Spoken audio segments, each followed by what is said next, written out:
O homem pode ser tão puro em sua esfera como Deus na dele.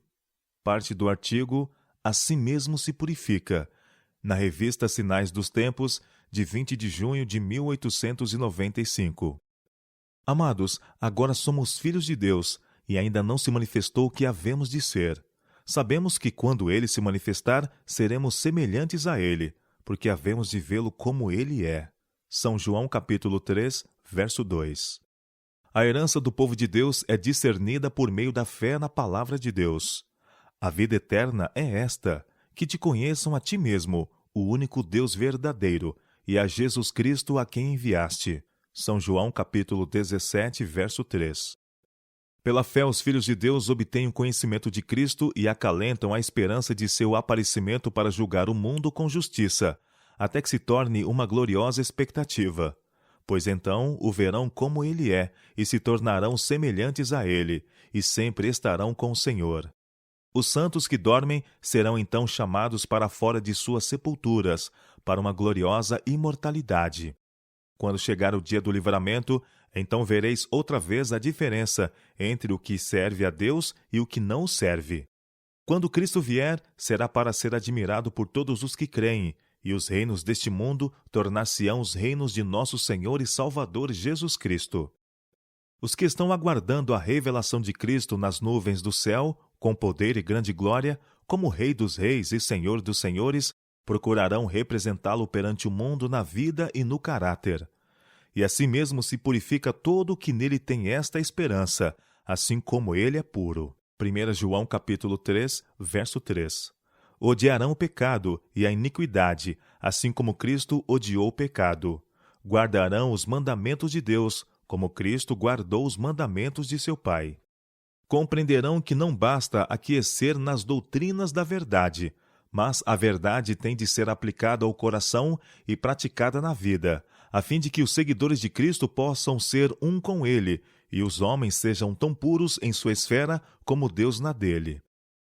Tem havido homens em todas as gerações que têm afirmado ser filhos de Deus, pagando o dízimo da hortelã, do endro e do cominho, mas levando uma vida iníqua por negligenciarem os preceitos mais importantes da lei, a misericórdia, a justiça e o amor a Deus. Há muitos hoje em dia que se encontram num engano similar, pois, embora tenham uma aparência de grande santidade, não são praticantes da palavra de Deus.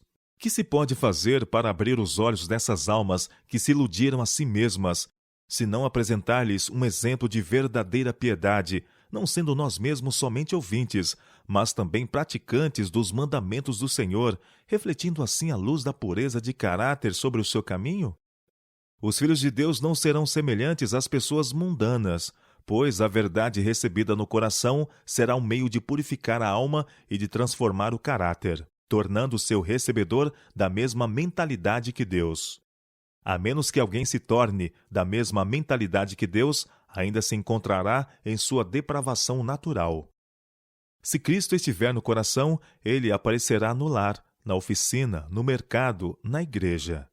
O poder da verdade será percebido por elevar e enobrecer a mente, e enternecer e subjugar o coração, pondo a pessoa toda em harmonia com Deus. Quem é transformado pela verdade lançará luz sobre o mundo. Quem tem a esperança de Cristo dentro de si, purificar-se-á assim como ele é puro. A esperança do aparecimento de Cristo é uma grande esperança, uma esperança de longo alcance. É a esperança de ver o Rei em sua formosura e de tornar-se semelhante a ele. Quando Cristo vier, a terra tremerá diante dele, os céus se recolherão como um pergaminho que se enrola, e todos os montes e ilhas serão movidos dos seus lugares. Vem o nosso Deus e não guarda silêncio. Perante ele arde um fogo devorador, ao seu redor esbraveja grande tormenta. Intimas os céus lá em cima e a terra, para julgar o seu povo. Congregai os meus santos, os que comigo fizeram aliança por meio de sacrifícios. Os céus anunciam a sua justiça, porque é o próprio Deus que julga. Salmo 50, versos 3 a 6. Em vista do grande dia de Deus, podemos ver que nossa única segurança se encontrará em afastar-nos de todo o pecado e iniquidade. os que continuarem no pecado estarão entre os condenados e os que perecem. João viu o fim dos que escolhem o caminho da transgressão. Os reis da terra, os grandes, os comandantes, os ricos, os poderosos e todo escravo e todo livre se esconderam nas cavernas e nos penhascos dos montes e disseram aos montes e aos rochedos: Caí sobre nós e escondei-nos da face daquele que se assenta no trono e da ira do Cordeiro, porque chegou o grande dia da ira deles. E quem é que pode suster-se? Apocalipse capítulo 6, versos 15 a 17. Terrível condenação está reservada ao pecador, e, portanto, é necessário que saibamos o que é pecado, para que possamos livrar-nos de seu poder. João diz: Todo aquele que pratica o pecado também transgride a lei, porque o pecado é a transgressão da lei. 1 João capítulo 3, verso 4. Temos aqui a verdadeira definição do pecado. Ele é a transgressão da lei. Quantas vezes o pecador é incentivado a abandonar os seus pecados e ir a Jesus? Será, porém, que o mensageiro que quis conduzi-lo a Cristo indicou claramente o caminho? Apontou ele claramente para o fato de que o pecado é a transgressão da lei e que o pecador precisa arrepender-se e abandonar a transgressão dos mandamentos de Deus? Deus não podia alterar um jota ou um tio de sua santa lei para alcançar o homem em sua condição decaída, pois isso redundaria em descrédito da sabedoria de Deus em fazer uma lei pela qual governasse o céu e a terra. Mas Deus podia dar seu Filho unigênito para tornar-se o substituto e penhor do homem, para sofrer a penalidade merecida pelo transgressor e para comunicar sua perfeita justiça à alma arrependida. Cristo tornou-se o sacrifício sem pecado por uma raça culpada, fazendo dos homens prisioneiros de esperança, para que pelo arrependimento para com Deus, por haverem transgredido sua santa lei, e pela fé em Cristo como seu substituto, penhor e justiça, pudessem ser reconduzidos à lealdade a Deus e à obediência à sua santa lei. Ao pecador era impossível observar a lei de Deus, a qual é santa, justa e boa. Mas essa impossibilidade foi removida pela comunicação da justiça de Cristo à alma arrependida e crente. A vida e a morte de Cristo em favor do homem pecaminoso tinha por finalidade restaurar o pecador à aprovação de Deus, comunicando-lhe a justiça que satisfizesse as reivindicações da lei e encontrasse aceitação da parte do Pai. Sempre foi, porém, o propósito de Satanás invalidar a lei de Deus e deturpar o verdadeiro significado do plano da salvação. Por conseguinte, ele originou a falsidade de que o sacrifício de Cristo na cruz do Calvário tinha por finalidade livrar os homens da obrigação de guardar os mandamentos de Deus.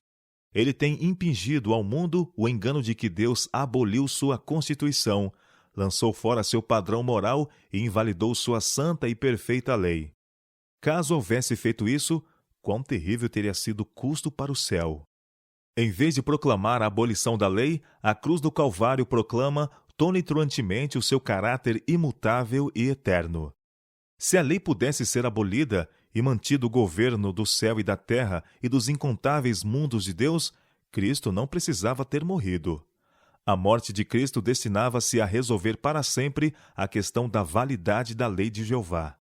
Tendo sofrido toda a penalidade por um mundo culpado, Jesus tornou-se o mediador entre Deus e o homem, para restaurar a alma arrependida ao favor de Deus, concedendo-lhe graça para guardar a lei do Altíssimo. Cristo não veio destruir a lei ou os profetas, mas cumpri-los ao pé da letra. A expiação do Calvário vindicou a lei de Deus como santa, justa e verdadeira, não somente diante do mundo caído, mas também diante do céu e perante os mundos que não caíram. Cristo veio engrandecer e torná-la honrosa.